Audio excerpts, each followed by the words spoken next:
दोस्तों नमस्कार, मैं जगन्नाथ गौतम देश रोजाना चैनल पर आपका स्वागत है। दोस्तों, कभी आपने कहीं ऐसा सुना है कि कोई सरकार कब्रिस्तान और शवदाह में प्लाट काट दे और जिन लोगों को ऑनलाइन बुकिंग की थी, प्लाट लिए थे और पैसा भी जमा कर दिए थे और उनको प्लाट ना मिले? कितनी अजीबोगरीब बात है कि हरियाणा शहरी विकास प्राधिकरण ने फरीदाबाद के गांव में एक शवदाह और कब्रिस्तान की जगह में लोगों को प्लाट काट दिए गए और ये जो प्लाटों की जो बिक्री हुई थी ऑनलाइन हुई थी और लोगों ने ऑनलाइन बुकिंग की और पैसे भी जमा करा दिए। अब चूंकि हरियाणा शहरी विकास प्राधिकरण एक सरकारी उपक्रम है तो सरकार पे तो लोग विश्वास करते ही हैं। उन्होंने विश्वास किया और पैसे जमा करा दिए, लेकिन अब उनको दर दर की ठोकरें खाना पड़ रहा है। अब कोई कब्रिस्तान में जाकर कैसे मकान बनाए, कोई शवदाह में जाकर कैसे मकान बनाए। पहली बात तो कोई शवदाह में या कब्रिस्तान में जाके रहेगा नहीं, और रहेगा भी तो तब जब जिन लोगों को वहाँ प्लाट काटे गए हैं उनको हरियाणा सरकार या हरियाणा शहरी प्राधिकरण उनको प्लाटों की आवंटन करे, उनका कब्जा दे। कितनी अजीबोगरीब बात है। ऐसा हादसा आपने शायद ही कहीं सुना होगा। इस तरीके की खबरें तो आमतौर पर प्राइवेट बिल्डरों के माध्यम से भी नहीं मिलती, जो यहाँ पर सरकार ने कर दिखाया है। तो दोस्तों, ये ग्रेटर फरीदाबाद के सेक्टर 75 व 77 में प्लाट लेने वालों के साथ ऐसा ही हुआ है। हरियाणा शहरी विकास प्राधिकरण ने सेक्टर 75 में भी कब्रिस्तान में कर दी प्लाटिंग। ऑनलाइन नीलामी की वजह से बिक चुके अधिकतर प्लाट मौके पर दिखाई नहीं दे रहे हैं।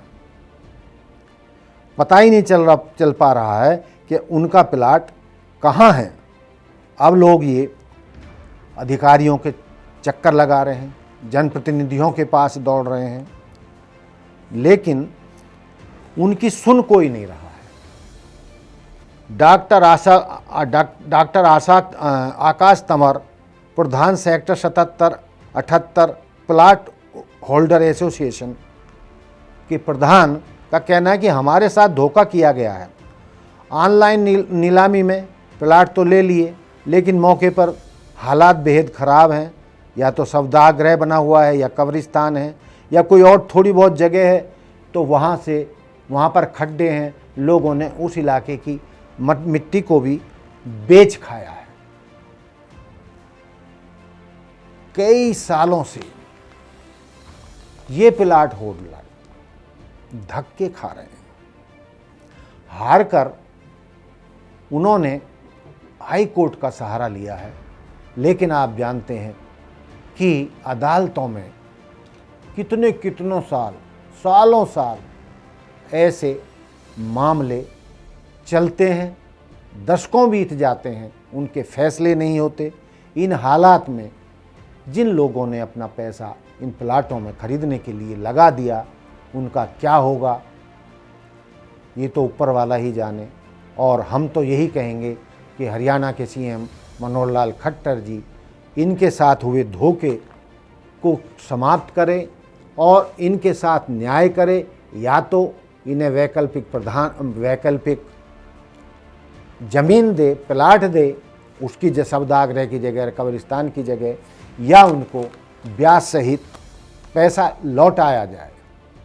एक अधिकारी से बात भी हुई हरियाणा शहरी विकास प्राधिकरण के, तो उसका ये मानना है, विजय अगधाना जो कनिष्ठ अभियंता हैं, कि जी मुझे तो कोई मालूम नहीं ये क्या मामला है।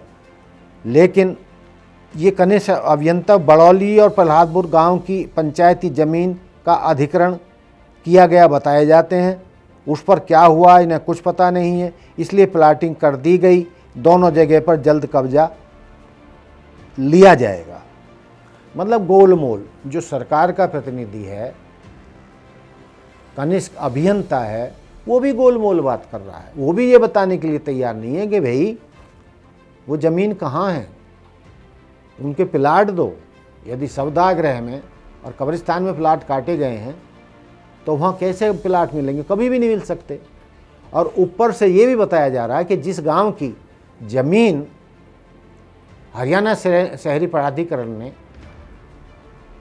किसानों से ली थी, जिसमें प्लाट काटे गए, तो बताया जा रहा है कि ग्रामीणों ने उस ज़मीन का कब्जा नहीं दिया और हरियाणा शहरी प्राधिकरण ने उनके साथ हिसाब कर दिया, या पैसा किसानों ने जिनकी ज़मीन थी उन्होंने सरकार को लौटा दिया और अपनी ज़मीन वापस ले ली। तो अब कहीं ज़मीन ही नहीं है। जिन किसानों की वो ज़मीन थी जिनमें प्लाट काटे गए थे, बताया जा रहा है कि किसानों ने जो वो ज़मीन हरियाणा शहरी विकास प्राधिकरण को बेची थी वो वापस ले ली और सरकार ने जो उन्हें पैसे दिए थे वो सरकार को वापस लौटा दिए। क्या स्थिति है, कोई कल्पना भी नहीं कर सकता। क्या कोई ऐसा भी हो सकता है? अरे भाई, यदि ज़मीन आपने किसानों को वापस कर दी और किसानों ने सरकार को पैसा वापस कर दिया, तो भाई तुरंत उनको प्लाट होल्डरों को पैसे लौटा देने चाहिए थे मैं ब्याज के। लेकिन अंधेर नगरी, चौपट राजा आम आदमी की कहीं सुनवाई नहीं है। हम अपने चैनल के माध्यम से सरकार से निवेदन करते हैं कि वो लोगों के इस मसले को बहुत जल्दी निपटाए। उनको या तो कहीं दूसरी जगह प्लाट दे जिससे अपने आशियाना बनाकर रह सकें, या उन्हें तुरंत ब्याज सहित पैसा लौटाया जाए। आने वाले दिनों में चुनाव हैं और वरना सरकार के लिए या भाजपा की जो सरकार हरियाणा में है उसके लिए ये मुद्दा बहुत भारी पड़ जाएगा। लोग इस मुद्दे को चुनावों में ज़रूर उठाएंगे और इसका जवाब सरकार दे नहीं पाएगी। तो बेहतर है कि चुनावों से पहले पहले इन लोगों को इंसाफ मिल जाना चाहिए। तो दोस्तों, ये आम आदमी की परेशानियों का एक ज़बरदस्त उदाहरण है और आम आदमी की सुनवाई कैसे होती है मैं और आप सब जानते हैं, पूरा हिंदुस्तान जानता है। देखते हैं आने वाले दिनों में सरकार इन्हें इंसाफ दे पाती है या नहीं। इसी के साथ मैं अपनी बात समाप्त करता हूँ। जय हिंद, जय भारत, जय संविधान। नमस्कार। देखते रहिए देश रोजाना। Like and subscribe. हमारे साथ जुड़े रहने के लिए देखते रहिए देश रोजाना का YouTube चैनल सब्सक्राइब कीजिए। साथ ही देश रोजाना की खबरें सबसे पहले देखने के लिए प्रेस कीजिए बेल आइकन।